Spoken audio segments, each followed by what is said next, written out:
Quentin Tarantino is not backing down from his comments at an anti-police brutality rally here in New York City. In fact, in an appearance on MSNBC, the director may have doubled down tonight, citing specific cases in which he believes police were guilty of murder. Gavin Polone is here to discuss. He's a film and television producer. Good evening, Gavin. Thanks for joining us tonight. First thing up, I want you to take a listen to the comments that started all of this. Here they are. What am I doing here? I'm doing here because I am a human being with a conscience. And when I see murder, I cannot stand by. And I have to call the murdered, and I have to call the murderers, the murderers. Okay, now to him tonight defending himself and clarifying who exactly he says he was talking about. I was referring to Eric Gardner. I was referring to Sam DuBose. I was referring to Antonio Guzman Lopez. I was referring to Tamir Rice. That's what I was referring to. Yeah, in those cases in particular that we're talking about, I actually do believe that they were murder. Now, in the case of Walter Scott, who was the man running in the park and was shot in the back, in the case of Sam DuBose, I believe those were murder, and they were deemed murder. And the reason, and the only reason they were deemed murder is because the incidences were caught on video. Gavin, does this help? Does it help the dialogue about police brutality in this this country? Does it help Tarantino's case for what he says tonight? Him trying to clarify it. Well, I mean, it depends on how you define what his case is.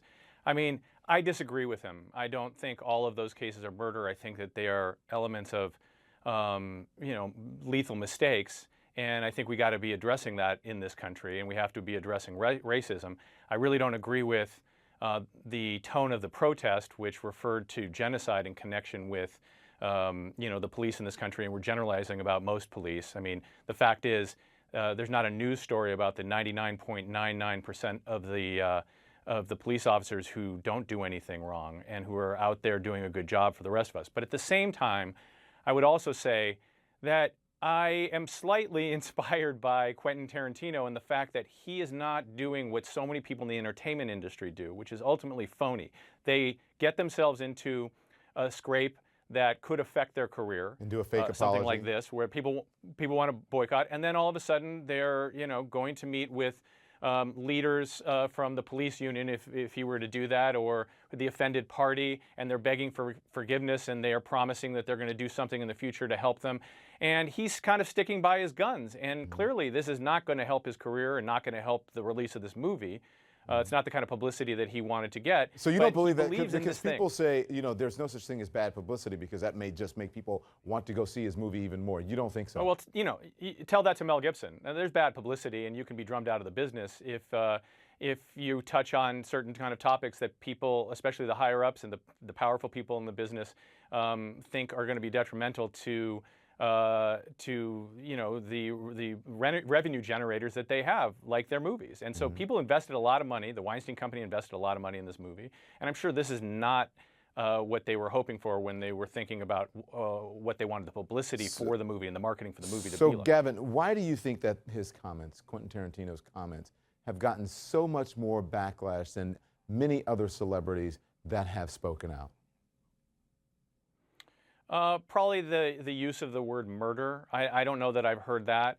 I think the Rise Up October, protest in itself was particularly incendiary when you start using the term genocide in connection with these lethal tragedies that have happened but weren't necessarily murder. They weren't premeditated. I'm sure some were.